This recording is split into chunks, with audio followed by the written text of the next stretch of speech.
जनपद बलरामपुर के थाना कोतवाली नगर में पंजाब नेशनल बैंक के नहरबालागंज ब्रांच में एक फ्रॉड हुआ था। उस फ्रॉड के संबंध में circle office Punjab national bank के द्वारा थाना पर मुकदमा पंजीकृत कराया गया और उस मुकदमे में बताया गया कि उनके 31 ओडी अकाउंट से फ्रॉड हुआ है, जिसमें कि बैंक के कर्मचारी भी सम्मिलित हैं और उनको सस्पेंड कर दिया गया है और जो बेनिफिशियरी हैं उनके विरुद्ध, बैंक कर्मियों के विरुद्ध मुकदमा पंजीकृत कराया गया। पुलिस इसकी गहनता से जांच प्रारंभ की और जांच करते हुए हमने ये पाया कि ये फ्रॉड सिर्फ ओडी अकाउंट का ही फ्रॉड नहीं है, ये फ्रॉड मुद्रा अकाउंट का भी फ्रॉड है और जो फ्रॉड का कुल अमाउंट है वो 12,03,37,000 रुपये का है। इसमें 40 ऐसे मुद्रा अकाउंट में फ्रॉड होने की बात प्रकाश में आई है जो कि फर्जी तरीके से खुलवाए गए और उसके पैसे का बेनिफिशियरी एक स्पेशल फर्म था जो कि बैंक कर्मचारियों के रहमों पर था, पीएसपी कंस्ट्रक्शन, उसमें पैसे गए थे।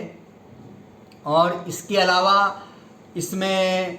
46 ओडी अकाउंट भी हमें प्राप्त हुए हैं। एफआईआर में सिर्फ 31 का जिक्र था, लेकिन हमारी विवेचना में 46 ऐसे ओडी अकाउंट हैं जो हमें पता चले हैं जिसमें फ्रॉड हुआ है और उनका जो सैंक्शन अमाउंट है वो 8,09,87,000 है और मुद्रा का जो सैंक्शन अमाउंट है वो 3,93,50,000 है। कुल ये जो फ्रॉड है वो 12,03,37,000 है। और मैं यहाँ ये आपको बताना चाहता हूँ कि मुद्रा अकाउंट भारत सरकार की एक योजना है जिसके अंतर्गत जो नए उद्यमी हैं वो अपना कार्य करना चाहते हैं या पुराने उद्यमी अपने कार्य का विस्तार करना चाहते हैं, उसके लिए बिना किसी सिक्योरिटी के गारंटी सेंट्रल गवर्नमेंट देती है लोन का और उसके अनुसार उनको लोन डिसबर्स किया जाता है। तो ऐसे 40 लोगों को खड़ा किया गया, उनके फर्जी दस्तावेज बनाए गए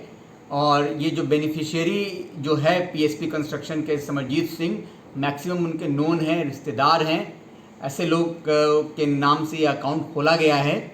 और इनको जो सैंक्शन अमाउंट था वो दिया गया और वो अकाउंट का ये फर्जीवाड़ा करके उपयोग किया गया। जबकि हम लोग अभी जांच कर रहे हैं, उसमें मैक्सिमम जो मुद्रा लोन लिया गया है उसमें से अभी सबकी जांच अभी हो नहीं पाई है, लेकिन प्रथम दृष्टया जो प्रतीत हो रहा है उसमें कोई बिजनेस का कार्रवाई करता ही नहीं था और उसके नाम पे लोन लिया गया है। और जो फंड्स का जो रेगुलेशन का नियम है भारत सरकार का, उसके विरुद्ध कार्रवाई की गई है और बैंक मैनेजर ने अपने बयान में इन बातों को कबूला है। दूसरा, जो ओडी अकाउंट्स हैं, ओडी अकाउंट्स के लिए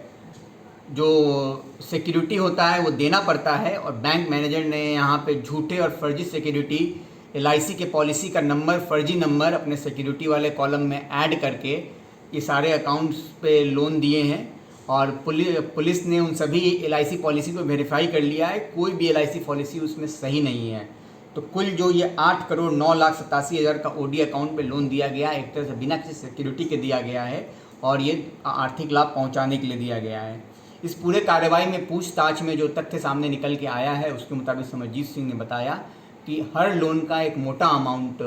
बैंक कर्मियों को जाता था, जिसमें मुख्य रूप से जो बैंक के चीफ मैनेजर थे महेश त्रिपाठी, जिन्हें गिरफ्तार किया गया है, उनके पास जाता था और बाकी ये पैसा लेके अपने बिजनेस को बढ़ाने के लिए इस पैसे का प्रयोग करते थे। और इनमें इनका जो कर्मचारी हैं, एक नाम प्रकाश में आया है, उस नाम को मैं लेना नहीं अभी चाहता हूँ विवेचना के गोपनीयता के संदर्भ में, उनका भी नाम आया है और उसके संबंध में पुलिस जांच कर रही है और बाकी जो अन्य नामजद कर्मचारी हैं, अन्य नामजद जो लोग हैं, उनके विरुद्ध भी पुलिस कार्रवाई कर रही है।